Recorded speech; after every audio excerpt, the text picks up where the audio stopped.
अगर कोई भी देश को तोड़ने की बात किया, हम कभी सहन नहीं करेंगे, चाहे वो किसी पार्टी का हो।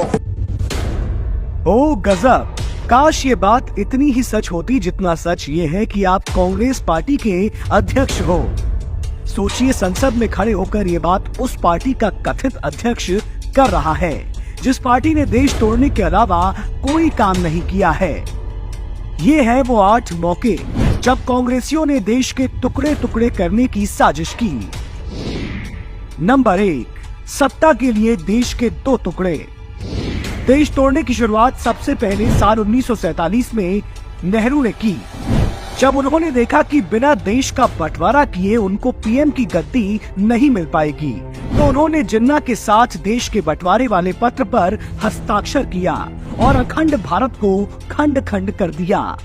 क्या इसे देश तोड़ना नहीं कहते हैं खड़गे जी? नंबर 2, एक ही देश में 2 संविधान, 2 विधान। नेहरू ने ही कश्मीर में अपने दोस्त अब्दुल्ला को खुश करने के लिए अनुच्छेद 370 लागू किया, जिसकी वजह से एक ही देश में 2 विधान, 2 संविधान लागू हुआ। क्या इसे देश तोड़ना नहीं कहते हैं?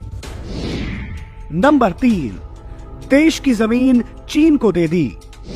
भारत की जमीन को बंजर और बेकार बताकर 38,000 वर्ग किलोमीटर जमीन प्लेट में सजाकर चालबाज चीनियों को देने वाले यही नेहरू थे, जिसकी वजह से चीनी आज भी हमारे देश की जमीन पर नजरें गड़ाए रहते हैं, क्योंकि एक बार उनके मुंह खून जो लग गया है।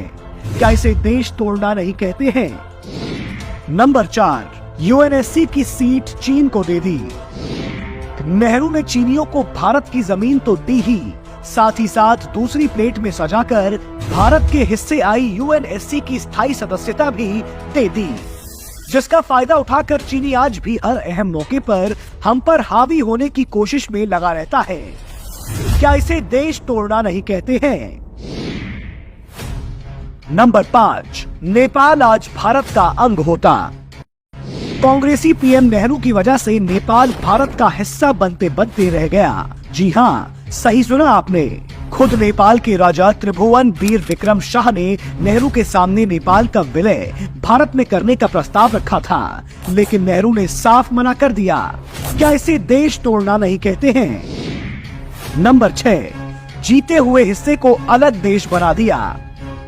जब नेहरू का दौर खत्म हुआ तो देश तोड़ने की रही सही कसर उनकी बेटी इंदिरा गांधी ने पूरी कर दी, क्योंकि साल 1971 में सैकड़ों सैनिकों की कुर्बानी के बाद जो जीत हमें मिली, उस जीत को भी अपनी कमजोर नेतृत्व क्षमता की वजह से हार में बदल दिया और जीते हुए हिस्से को बांग्लादेश बनाकर एक बार फिर अखंड भारत बनने के सपने को तोड़ दिया। क्या इसे देश तोड़ना नहीं कहते हैं? नंबर 7, खालिस्तान नाम के नासूर को जन्म दिया।